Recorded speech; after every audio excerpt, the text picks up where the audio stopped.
Assalamualaikum warahmatullahi wabarakatuh. Baik, di sini kami akan membuat video pembelajaran peserta didik, perkembangan peserta didik. Dengan saya Indah Herani dengan NIM 24160024. Dan saya Ilma Royani dengan NIM 24160155. Dan saya Nila Rahmi Putri dengan NIM 24160126. Nah, di sini kakak akan mengemukakan teori behaviorisme yang dikemukakan oleh Bapak B.F. Skinner, yaitu belajar adalah perubahan perilaku yang terjadi sebagai akibat dari hubungan antara stimulus dan respons. Perubahan perilaku tersebut dapat diperkuat melalui penguatan atau reinforcement berupa hadiah, pujian maupun hukuman. Dalam teori ini, kakak akan berperan mengontrol proses pembelajaran dengan mengarahkan perilaku belajar siswa agar sesuai dengan tujuan yang diharapkan. Dan di sini kakak akan melanjutkan dengan teori kognitivistik menurut Jean Piaget. Belajar merupakan proses mental yang terjadi dalam diri siswa, di mana pengetahuan dibangun melalui proses berpikir dan berkembang struktur kognitif. Pembelajaran menekankan pada bagaimana siswa memahami dan mengelola informasi, bukan sekedar menerima informasi. Kakak juga berperan sebagai fasilitator yang membantu siswa mengembangkan kemampuan berpikir. Nah, di sini kakak juga akan melanjutkan tentang teori konstruktivisme menurut Lev Vygotsky. Pengetahuan ini diperoleh secara pasif, tetapi dikonstruksi oleh siswa melalui pengalaman dan interaksi sosial dengan lingkungan. Proses belajar ini terjadi ketika siswa aktif berdiskusi, memecahkan masalah, dan bekerja sama dengan orang lain. Nah, di sini kakak berfungsi sebagai fasilitator yang memberikan bimbingan dan kesempatan eksplorasi dalam pembelajaran. Nah, yang selanjutnya itu teori yang terakhir, yaitu teori humanisme.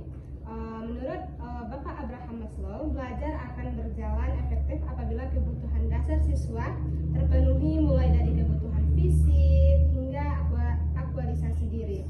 Teori humanisme menekankan perkembangan manusia secara utuh, baik intelektual, emosional maupun sosial. Nah, di sini kakak dituntut menciptakan suasana belajar yang aman, nyaman, dan menghargai perbedaan individu siswa.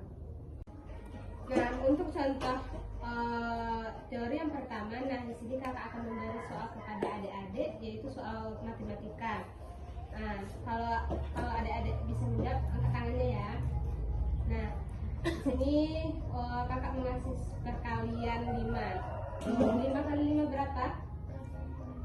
Betul, bagus. Pintar.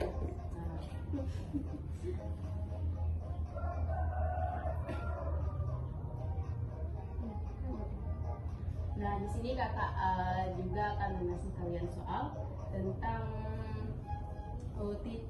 titik didih air. Nah, kalian pernah kan melihat air mendidih? Nah, jadi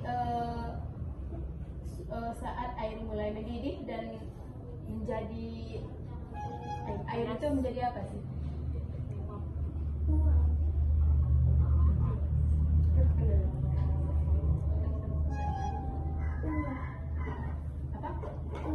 Uap. Oh, benar. Nah, di sini kakak akan mengambil contoh konstruktivistik. Nah, adik-adik pernah nggak mengamati sebuah bunga mawar? Apa yang kalian lihat? Bunganya berbentuk seperti apa? Warnanya seperti apa? Baunya?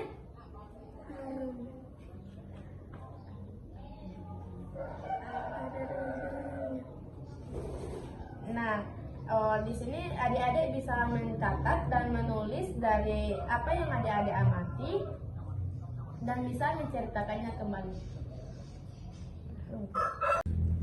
Nah, untuk contoh yang terakhir yaitu teori humanisme. Nah, di sini kakak akan bertanyakan kemarin adik-adik sudah selesai ujian tuh. Nah, jadi bagaimana perasaan adik-adik setelah menjalani selesainya ujian? Senang. Nah, untuk teori yang pertama, cara penerapannya di sini kakak akan memberi bintang kepada adik-adik yang mampu menjawab soal yang sudah kakak berikan tadi dan dengan benar dan tertib saat belajar.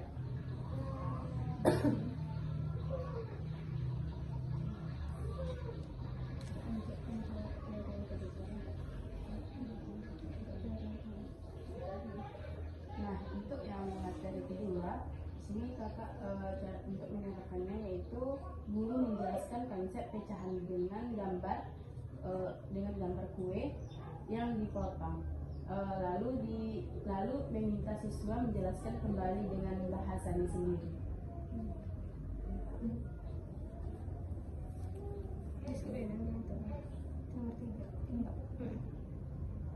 Nah, untuk penerapan teori yang ketiga, kakak akan meminta adik-adik untuk mengamati pertumbuhan tanaman, yang dimana adik-adik akan mencatat hasilnya, lalu mempresentasikan temuan yang adik-adik dapat di depan kelas. Nah, selanjutnya teori yang terakhir yaitu teori humanisme. Di sini cara penerapannya di sini kakak akan memberi semangat kepada adik-adik yang kurang percaya diri dan mengapresiasi usaha adik-adik meskipun hasilnya belum maksimal. Nah, jadi kesimpulan dari keempat materi yang sudah orang kakak-kakak berikan, yang dimana tentang dualistik, kognitivistik, konstruktivistik, dan humanistik saling melengkapi dalam pembelajaran adik-adik. Teori dualistik ini membentuk kebiasaan dan perilaku belajar.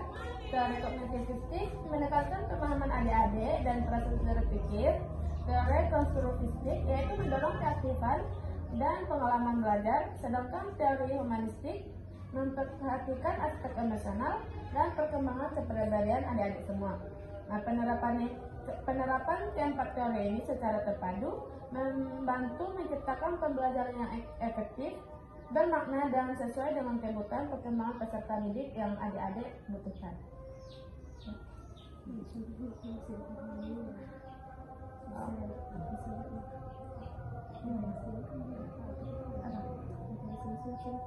Nah, sampai di sini pembelajaran orang kakak yang berikan. Apakah adik-adik sudah paham?